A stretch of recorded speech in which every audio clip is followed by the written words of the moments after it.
Maloelele talofa lava, nisabula vinaka, hello oketa, and welcome to Voice Blue Pacific. I'm Cheryl Berra, and over the next half hour, we'll take you inside one of the biggest moments of our region. All eyes are on Honiara as leaders from across the Pacific gather for the 54th Pacific Island Forum Leaders Meeting. This is more than just a meeting. It's about shaping our future, our unity, and our Pacific way. But before we get into the official business, our team hit the streets to find out what do our people know about the Pacific Island Forum Leaders Meeting 54. Let's take a look. You sabi too that PIFLM happen sa mga every legal program before?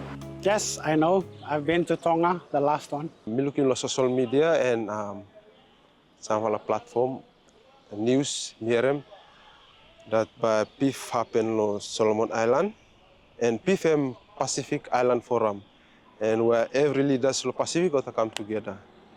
I'm looking government blim looking go straight or imisa looking saka something where I'm not looking by my happen now. For me looking this time, me but happy to go. Me look at Sawal want to blim from different Pacific here come here. Nice to film looking at.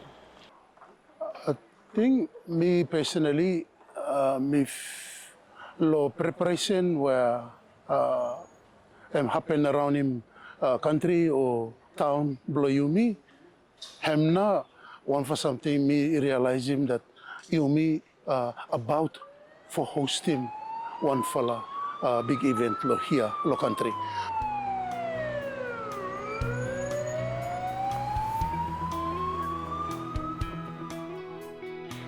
I just want to ask that when they're having their meeting, I just want them to remember, and I just ask for them to remember that whatever outcome that comes from their meeting will affect us young children of the Pacific. The only thing that I want to say here to our leader or other leaders of the Pacific is put priority law one have been tabled here, especially the things as one him happen now with the patents lo country him sense life him hard stuck along the place blaming by losing islands or inches of soil, and one milak talem lo here no is him good for if ogota consider seriously look into things of importance, low life, low human being, low Pacific, where you may exist for now. My question would be around when is it the right time for young people to be part of the solution? For our work here, we do a lot of intergenerational transfer of culture, and I know the 2050 strategy has a lot of conversations and plans around how culture can be integrated into the different interventions that each of the governments in the regions are doing. But I think over the years we haven't seen much. We've seen the rise of technology, but where is young people in all of this? When would it be the right time for young people to be part on the table, to be part of the solution? A lot of times we have a lot of gray ceilings in our public offices, so a lot of times opportunities are scarce. I think particularly for the Prime Minister of Solomon Islands, when is data not enough? People talk about 70%, and it's often done in speeches, but the question would go directly towards action. What are the plans for Pacific leaders, including our Prime Minister, to support young people to be part of the economy boost, part of social boost, and part of the bigger climate change solutions? Milagota leaders must look sabe what na important mi falata youth in the Pacific. Mas look sabe tu lo mi falata women what people are needing inside of this country. Our people have spoken. And while some know the ins and outs, for many this is a once-in-a-lifetime event. Leaders from across the Blue Pacific gathered right here in Solomon Islands.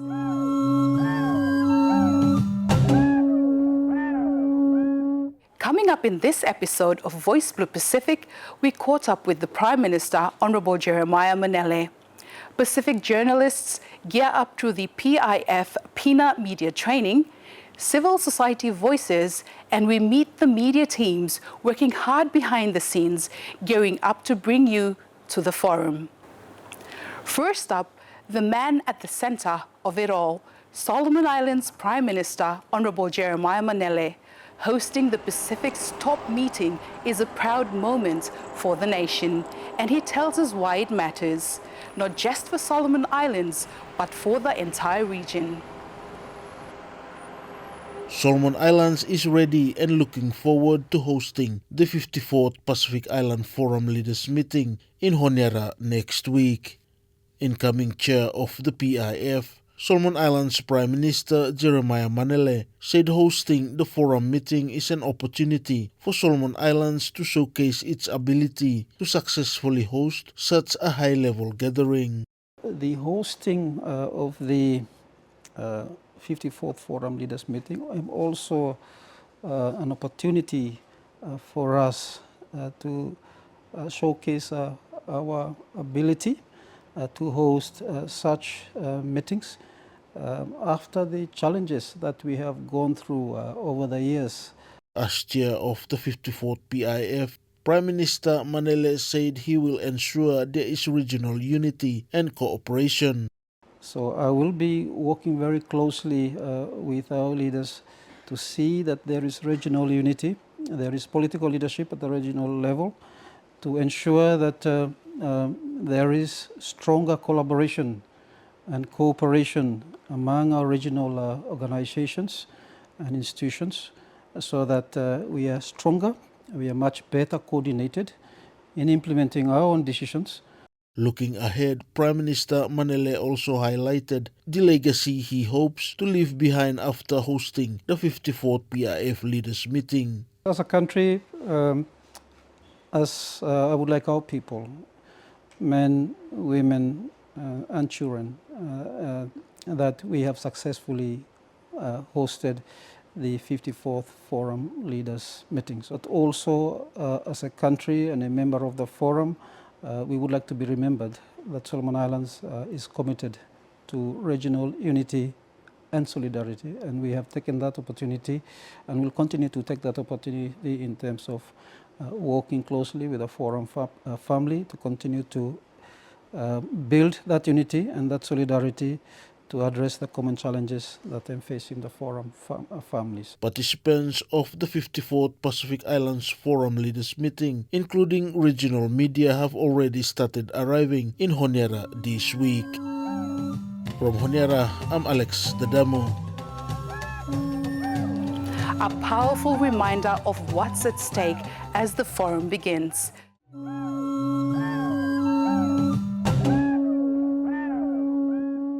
Covering an event of this scale is no easy task.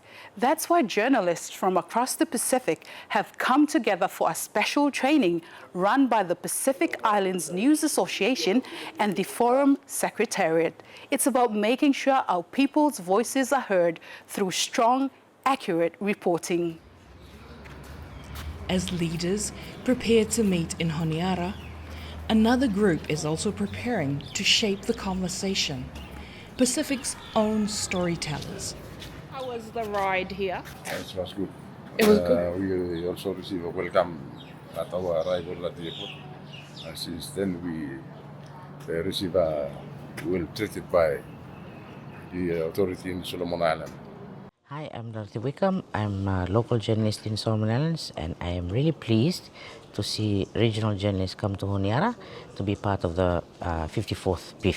For the media industry in the Pacific, it's important that we rotate these regional meetings because it gives a chance for the young ones and the local media in each country to be able to cover such regional events, and also to inform their own local population about what is the importance of the forum to each country.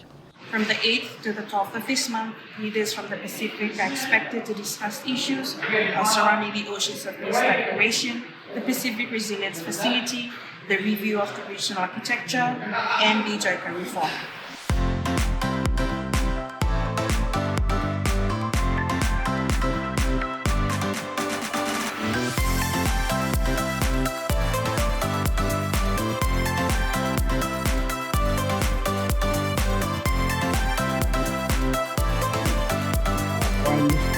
On behalf of the Chiefs Communications Unit, the Pacific Island News Association, and the Media Association of Solomon Islands, MASI, we would like to welcome you to this media workshop.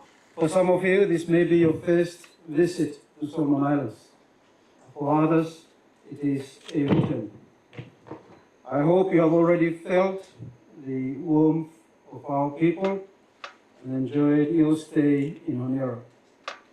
We are proud to host you here and to share not only the forum, but also our culture, our stories, and our hospitality. Hosting the forum for the third time after 1979 and 1992 reflects our commitments to Pacific solidarity and to the values of unity and cooperation that lie at the heart of the Pacific Way. The theme of this year's forum, Yumi Together, Act Now for an Integrated Blue Pacific Continent, is both a reflection of who we are and a call to where we must go. Yumi Together. We are together. These words speak directly to our identity as Pacific peoples.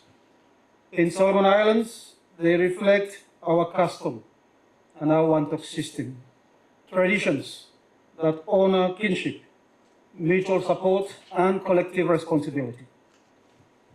These are not just cultural expressions, they are the foundations of our regionalism. Act now. Our challenges demand urgent actions, whether it is the impact of climate change on our shores, the sustainable management of our resources, or the resilience of our economies. The time for plans and discussions has passed. Now is the time for decisions and action. An integrated Blue Pacific continent. This is our shared vision, a Pacific that is peaceful, resilient, and future-ready. A Pacific that speaks with one voice, values its diversity, and is united by the ocean that connects us. This theme is both a reminder of our heritage and a call to our collective responsibility. And this vision will only come to life if it is understood and embraced by our people, and that is where the media is essential.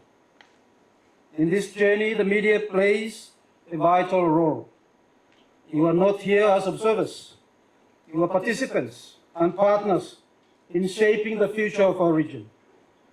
The forum will debate strategies and frameworks, but our people will ask, what does this mean for me, for my family, for my community?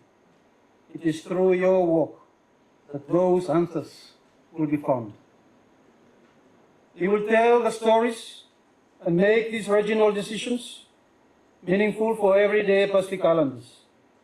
Through your reporting, the messages of our leaders will reach communities, helping people understand the discussions and decisions that affect their lives. In this connection, I urge you to also report and share your stories with balance and media ethics at their core. I know your work is not easy. Many of you operate with limited resources in small newsrooms, often with little support. yet you continue to inform our communities, connect people to important discussions, and help ensure that the decisions of our leaders are understood and acted upon. For that, I sincerely thank you. This workshop comes at a critical moment. The 2050 strategy for the Blue Pacific continent sets out our long-term vision for resilience, security, and prosperity. But strategies alone are not enough.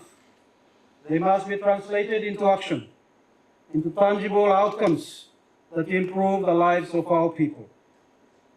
Success will not be measured by communiques alone. It will be measured by the trust of our people and the real changes they can see and feel in their daily lives. This is why the conversations you hold here and the stories you tell are so important for building trust and clarity around our collective journey. Distinguished guests, ladies and gentlemen, the canoe of the Blue Pacific has already set sail. The waters may be made uncertain by rising seas, global shifts, and economic pressures, but we are not powerless. If we paddle together, guided by our shared values and united in purpose, we will reach our destination. Over the coming days, I encourage you to strengthen your networks, share your experiences, and lift up each other's voices. Let your stories reflect not only the challenges we face, but also the resilience, unity, and hope of our Blue Pacific. So for this year, there are some political issues around the New Caledonia issue and also the West Papua. On the nuclear legacy issues, there's work towards trying to operationalize the Rarotonga Treaty, and this also includes the work around the Alps treated water with Japan. One of the key areas that we will also focus on for next week is our international engagement and advocacy. So the Troika, when they met early this year, and with all these policy changes that was coming out of the US, there was a tasking from the Troika leaders for us to do a comprehensive assessment of how the region is being impacted by the policy changes in the US. And the 2050 strategy is what we now call the North Star. They need that North Star to which all our voyages, all our canoes can all align to. And it speaks to our values, it speaks to our principles, and it's grounded in traditional knowledge. And it's grounded in our cultures. Because despite our differences, we are one people. And we have shared and common values which binds us together. So in the 2050 strategy, there are 7 thematic areas, different thematic areas, and from those thematic areas, there are different goals, different pathways, strategic pathways as they call it. And there's also a level of ambition that leaders have set. Because as you and I know, without goals being set, we'll always not be able to achieve our destination. From Fiji to French Polynesia, from Tonga to Tuvalu, Pacific media have gathered here with one goal: to tell our own story in our own voices. Ko he polokalama a koko ini o ko whapaanga pe whengai aki ai ofisi ma Afrika-Sekretari kautaki Pasifiki pe PIFS pe heki he kautaha ngongo ai Pasifiki I loa koe pina ai ko ka mai ki heni a Tonga, Fiji, Vanuatu pe heki Tuvalu, Papua New Guinea, Kiribati mo ngā whanua ke pe o ka ai mo Australia. Ahead of the forum, they are sharpening their tools, learning new skills, building connections, and preparing to report on decisions that will shape the future of our region. it's not always possible for media or journalists from small island countries to come here on their own because of the small newsrooms they come from, because of the cost.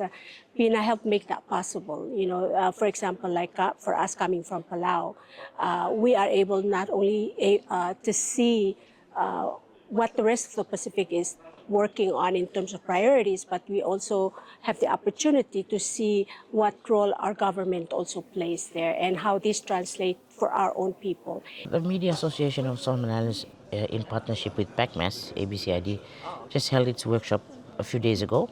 That's for the local journalists. And we had people like Johnson Honimai, who has worked for the forum, to come and explain the protocols, the etiquettes surrounding such meetings. And I wanted to present a little bit on encouraging the female journalists to step forward and do their bit to inform Solomon Islanders, especially because sometimes our women are intimidated when it comes to the cultural aspect of how we cover such events. So it was good for us to encourage them and also point them in the direction of what are the expected things for them to be looking for, as not only regional issues, but trying to take the regional issues and localizing them for our own audience. Journalists in Solomon Islands shouldn't have a lot of problems getting access, because already with the modern technology we've got all information from the leaders' meetings up on the website of PIFS, Pacific Island Forum Secretariat. It's basically journalists organizing themselves and focusing, deciding on what issues we want to discuss or we want to cover on the various platforms that we have. So the availability of information is there, but I think the other challenge is getting people to talk to.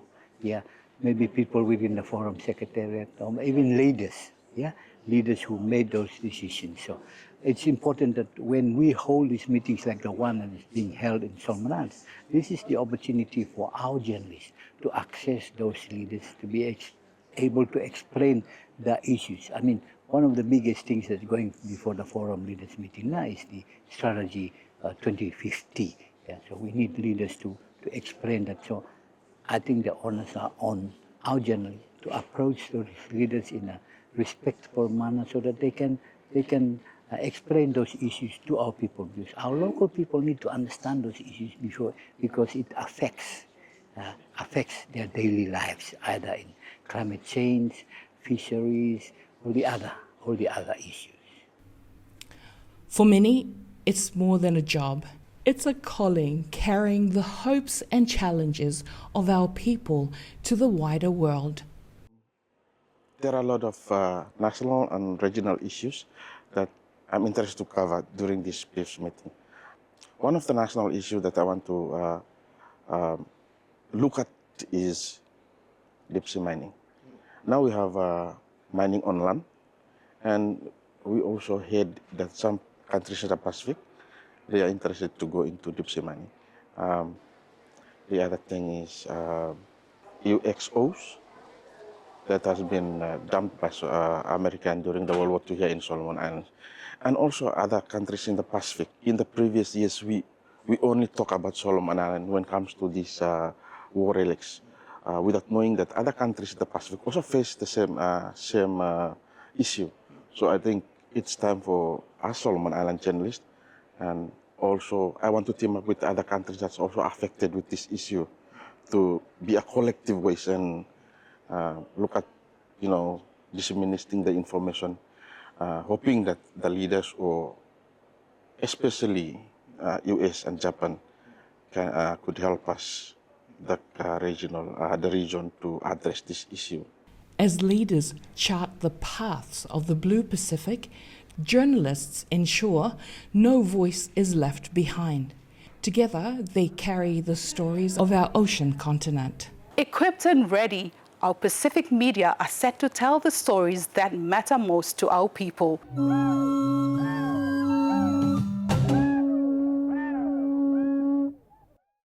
While leaders sit at the table, civil society groups representing communities, Churches, youth and women are making sure everyday Pacific voices are not left out of the conversation. Here's what they're saying. One of the beauty of coming together is we're able to hear each other as civil society.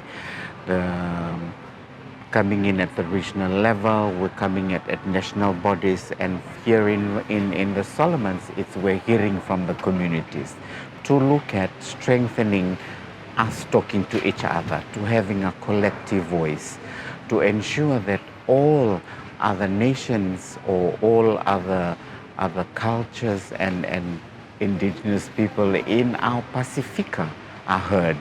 Hemi was an opportunity for civil society for also share now o kata voices blue what now tingin for our leaders to take note of it. If you look alongside development along each country, there is always a partnership, and this partnership now where the civil society come with him to work with the government along each country, and especially for Solomon Island, this partnership make him easy that lot of roles that play, it's complemented, and cannot just think no more for leave everything for government to doing no more. Must also think him that who other place long anything long happen in country by me. And that means talking about tough conversations like self-determination, looking at deep sea mining and how it will impact communities. It impacts our livelihood, and climate change. What does it mean? And when we talk about climate change, because countries in the Pacific or islands are connected by the ocean, which means when one is impacted, all will feel it. So this is collecting of voices, and we're also reflecting on the Mamalo outcomes of the conversation that happened at the same time before the Pacific Island Leaders Forum in Tonga last year. By coming together also, Hemi gave him more of the space, and also the issues or the challenges that himself bring him together, so that the government blame me or everyone for Sabe, and also for the marginalized groups or the people, the remote areas, or the women, or the young people, or the children, or the disabled people. And that is where a lot of them, the civil society, started bringing out now for exploketa, for what the leaders doing for here. We're about people, and our people is our Pacific. Clear, passionate voices reminding us this forum is about people, not just policies. And finally, before the leaders gather, let's meet the media team who will be bringing to you the action. From seasoned reporters to fresh Pacific storytellers, they're ready to capture history in the making. Hi, Mbula Vinaka. My name is Eva Merenataro. I'm a journalist at the Fiji Sun. So Fiji Sun, it's one of the two newspapers in Fiji, my home. Forum, in one word, would be transformative. Malo elele ko kingoa ko Liliani Polutele, and I'm from Tonga Broadcasting Commission. We have to be strong and be confident, and also carry around water because it's too hot, very hot here in Solomon Island. One. Just one. Maori, I'm Chaipen. I'm from Kiribati, and I work at the PPA in Kiribati, the Broadcasting and Publication Authority. Bulavanaka everyone, my name is Rudy Ranito, and I am from a television company in the Fiji Islands called the Fiji Television Limited. This is the first time that I've been to the Solomon Islands, and the first time for me to cover a PIFS event. I am excited and a bit nervous at the same time, but I can't wait to experience and cover the stories that this event will bring. A reminder that behind every headline and every broadcast are hardworking journalists committed to the Pacific story. And that brings us to the end of episode 1 of Voice Blue Pacific. From the Prime Minister's words, to the training of our journalists, to the voices of our people and civil society, we are ready. As the forum gets underway, stay tuned with all of us throughout the week as we bring to you the biggest stories, the most important voices, and the spirit of Pacific unity. I'm Cheryl Berra. Until next time, you meet together for our Blue Pacific continent.